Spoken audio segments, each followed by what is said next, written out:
So I'm here with Phillip Beach, a wonderful osteopath and acupuncturist from New Zealand who wrote the fabulous book, Muscles and Meridians, The Manipulation of Shape. Highly recommended. And we're going to speak briefly about a topic that I think is really fascinating. It's, well, relationship to gravity and space. So how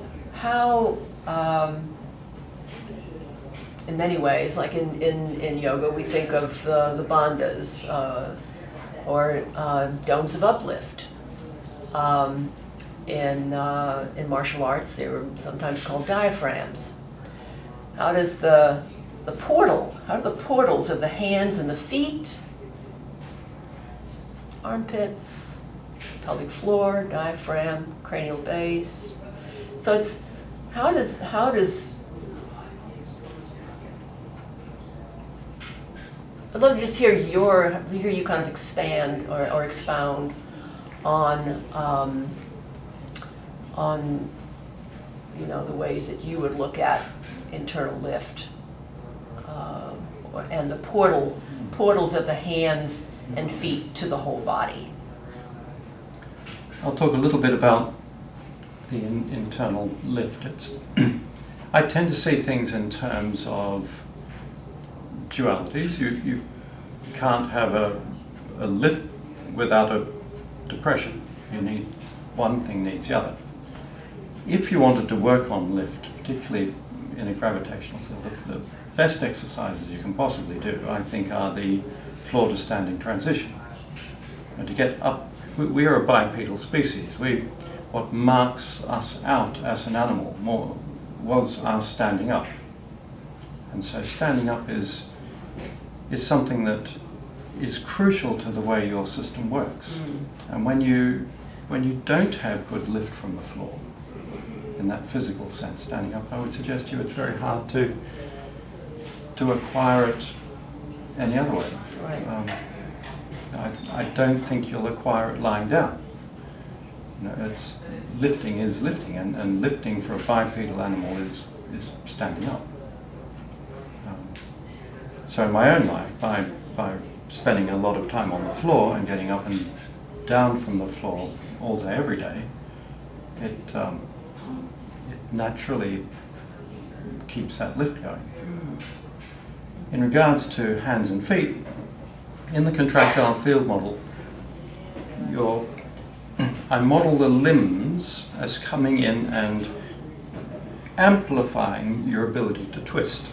All these big muscles come up in obliquely when they hit the torso, or they migrate out from the torso in these big oblique patterns, and then they get twisted. And in each contractile field, I place a sense organ, because there's very deep relationships between the neuroarchitecture of our brain and our movement patterns. These are patterns that go back hundreds of millions of years. And so for the arms, I place the hands as the important sense organ. So little differences here make a huge difference to how the whole physique is going to move.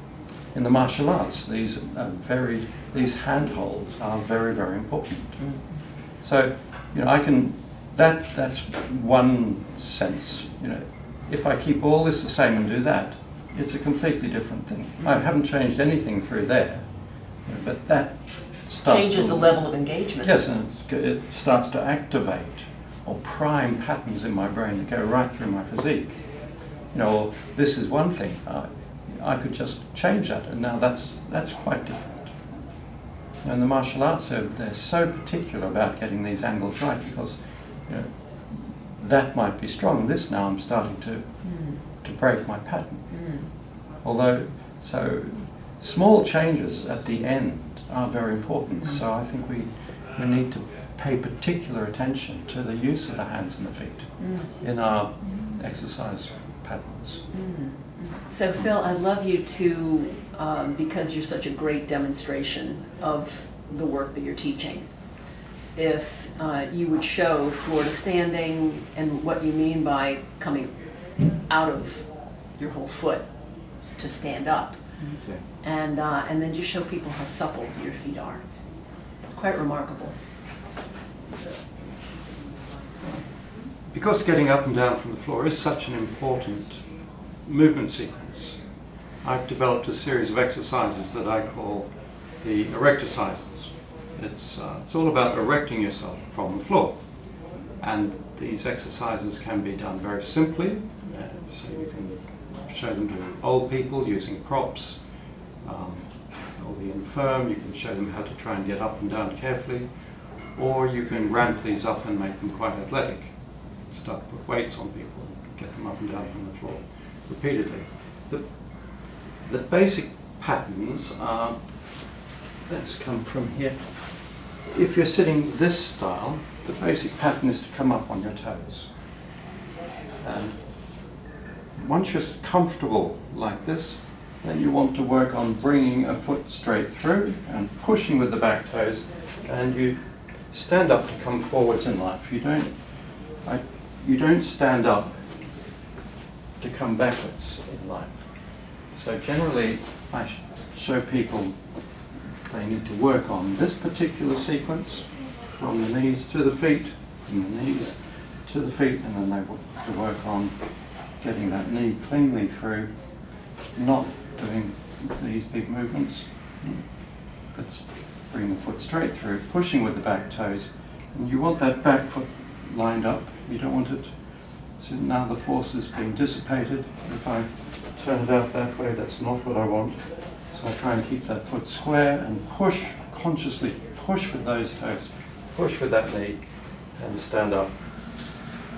And then there's another whole sequence where you learn to roll through from cross-legged. And this is a type of flexibility that all children have, and as we get older we tend to lose it. It's surprising though, if you work at this, how quickly it comes back. These are postures that every single muscle and joint and blood vessel in your body wants to do. They're not unnatural. Gorgeous.